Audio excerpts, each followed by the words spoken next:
ورنہ اذان سنتے پتہ نہیں کیا گزرتی ہے اس کے اوپر. بہر کیف یہ جو مکے والے تھے انہوں نے اذان کے تصور سے، یہ میں اس لیے بھی کہہ رہا ہوں کہ یہ اسلامی فقہ کا مسلمہ اصول ہے کہ جو چیز جائز ہو اس پر سزا دی نہیں جا سکتی. دوسرا یہ ہے کہ ایک دفعہ کسی جرم میں سزا دی جائے تو پھر دوسری دفعہ اس کو سزا نہیں دی جا سکتی. ہمیں پہلے قرارداد کے روح سے سب سے بڑا ظلم کیا گیا. اگر ہمیں زندہ جلا دیا جاتا تو یہ اس سے کم جرم تھا کہ ہمیں محمد رسول صلی اللہ علیہ وسلم کے عاشقوں میں سے علیحدہ کرنے کی سازش کی گئی. تو یہ ہمارے لیے سب سے بڑی قیامت تھی. اس کے بعد پھر دوسرا جرم مختلف یہ آرڈیننس سے درتے. شریعت اسلامیہ ایک جرم کی ایک ہی سزا دیتی اور ان باتوں پر کبھی سزا نہیں ہو سکتی. یہ تمام مفتیان اسلام کا فتویٰ ہے کہ جس کو اسلام نے جائز کرا دیا.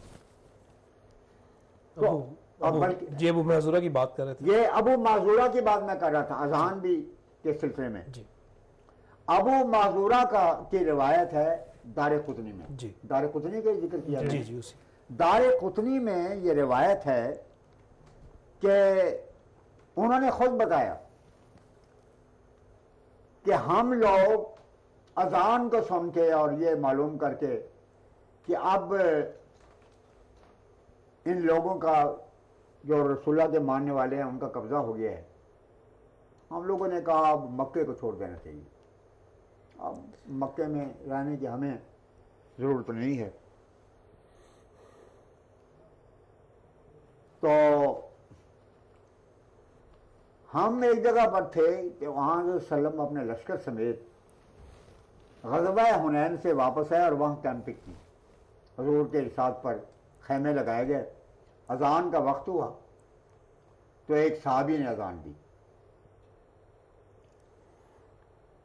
جب ہم نے اذان سنی، چونکہ ہم بدترین دشمن تھے، ہم نے مذاق کے طور پر اذانیں دینی شروع کر دی. کنا نستہزئ، ہم بھی مذاقاً ان کا مذاق اڑانے کے لیے کہ جی یہ اللہ ہے، کہ اللہ ایک کیسے ہو سکتا ہے؟ سینکڑوں بت وہ خدا موجود ہیں اور ہم یہ کیسے شہادت دیں کہ اللہ ہی ہے جو دنیا میں پروردگار ہے، باقی ہم رسول اللہ کو رسول کیسے مان سکتے ہیں؟ تو ہم نے مذاقاً اذان دی. کنا نستہزئ یہ الفاظ ہیں. جب اذانیں ختم ہو چکی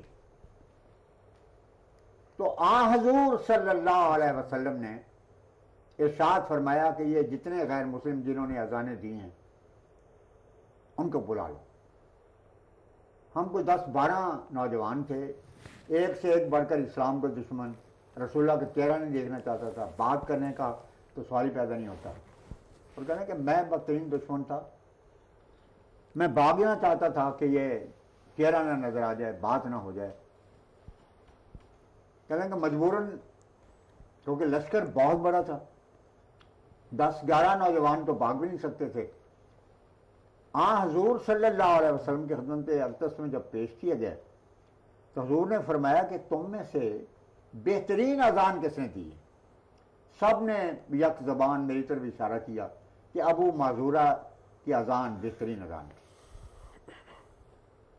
انتہائی خوشحالانی سے اس نے اذان دی ہے، بہترین تلفظ تھا اس کا اور آواز بہت بڑی تھی، پہاڑ بھی گونج رہے ہوں گے. حضور نے فرمایا کہ باقی چلے جائیں اور مجھے فرمایا کہ قریب آ جاؤں. اس کے بعد اظہار خنودی کرتے ہوئے پہلے حضور نے اپنے دست مبارک میرے سینے کے اوپر رکھی، اسے برکت دی اور فرمایا ابو معذورہ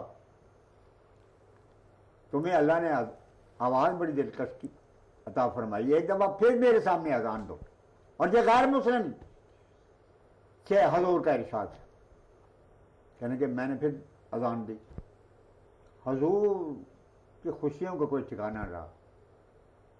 یعنی اس سے بڑی خوشی کیا ہو سکتی ہے کہ ایک غیر مسلم ہے اور دنیا میں اعلان کرتا ہے کہ کہ اللہ اکبر اشہد ان لا الہ الا اللہ، اللہ کے سوا کوئی معبود نہیں، اشہد ان محمد رسول اللہ، اور میں گواہی دیتا ہوں ڈنکی کے چوٹ نوبت خانوں کے ذریعے سے کہ محمد مصطفیٰ صلی اللہ علیہ وسلم خدا کے نائب ہیں، خدا کے رسول ہیں، خدا کے پیغمبر۔ حضور علیہ السلام نے انتہائی خوشی کے ساتھ اس کو شاباش بھی دی اور اپنی جیب خاص سے ایک تھیلی نکالی، اس میں لکھا ہے مملوءۃ من الفضۃ، جو چاندی سے بھری ہوئی تھی، اور فرمایا معذورہ یہ تمہیں انعام دیتا ہوں، اور تمہیں اجازت ہے کہ اپنے مذہب پر قائم رہتے ہوئے تو مکہ معظمہ میں اور خانہ کعبہ میں بھی اذان دے سکتے ہو۔ کہتے ہیں اس کے بعد میں نے اسلام قبول کیا۔ تو میں نے اس اہل حدیث عالم سے کہا کہ قیامت کے دن رسول اللہ کے سامنے کس منہ سے جاؤ گے تم؟ حضرت کی سنت یہ تھی، کبھی حضور نے مؤذن رسول حضرت بلال کو کبھی انعام نہیں دیا۔ میں نے ریسرچ کی ہے، کوئی واقعہ مجھے نہیں ملا۔ مگر انعام کس کو دیا ہے؟ اسلام کے بدترین دشمن اور غیر مسلم کو۔ مگر روپڑی صاحب اور دوسرے اہل حدیث مولوی حضرات ضیاء الحق کے قدموں میں پہنچے اور کہا عملی طور پر کہنا چاہیے، عملی طور پر یہی اس کو سمجھنا چاہیے کہ حضرت کی سنت تو یہ تھی کہ بدترین غیر مسلموں کو انعام دیا کرتے تھے، مگر آپ سے درخواست ہے کہ ختم نبوت کے تحفظ کے لیے احمدیوں کو جو اذان دیں، جو اپنے سے مسلمان کہتے ہیں لیکن ہم کافر ان کو قرار دیتے ہیں، اگر وہ اذان دیں تو ان کو انعام کی بجائے جیل میں ڈال دینا اور اتنے ہزار جرمانہ دینا۔ میں نے کہا اب آپ خود سوچیں، یہ آرڈیننس، یہ کھلی جنگ ہے محمد عربی صلی اللہ علیہ وسلم کے ساتھ۔ بس اب آج دنیا میں صرف جماعت احمدیہ ہی ہے جو قانون کی پابند ہے، اور جیسا کہ ابھی ضیاء الحق کے بدنام زمانہ آرڈیننس کے حوالے سے بھی بیان فرمایا کہ پاکستانی قانون کے لحاظ سے جماعت احمدیہ کو تبلیغ کی بھی پابندی ہے، لیکن دینی لحاظ سے دیکھا جائے تو تبلیغ واجب ہے۔ تو اہل پاکستان کو آپ کیا پیغام دینا چاہتے ہیں صورتحال میں؟ اور یہ ہے کہ اسلام تو ایک بین الاقوامی مذہب ہے، اور احمدیت کے معنی اسلام کی وہ تصویر ہے جو اللہ تعالیٰ نے الہاماً مسیح موعود پر نازل فرمائی۔ تو میں عمومی سطح پہ یہ عرض کرنا چاہتا ہوں، کیونکہ مخالفتیں تو ایک سونامی طوفان کی طرح، لہریں کی طرح ہر جگہ اٹھتی ہیں۔ بنگلہ دیش کے معصوم احمدی اور انڈونیشیا کے کسی زمانے میں کئی اور جگہ پر، بلکہ آپ دیکھیں یورپ میں پہلا شہید جو ہوا وہ احمدی ہے۔ البانیہ کا میں ذکر کر رہا ہوں، اس وقت کی یہ پری پارٹیشن کی بات ہے، جنگ عظیم سے پہلے کی بات۔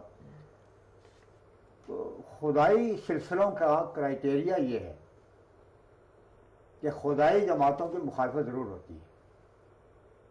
دیکھیں آپ تصور کریں کہ جس خدا نے حرف کن کے نتیجے میں اتنی بڑی کائنات پیدا کی، وہ اس بات پر قادر نہیں تھا کہ جو ہی حضور صلی اللہ علیہ وسلم پر پہلی آیات سورہ قلم کے نازل ہوتی، حضور علیہ السلام مکہ پہنچتے اور سارا مکہ مسلمان ہو جاتا اسی لمحے، اور پھر اس کے دیکھے جاتی ساری دنیا کی طاقتیں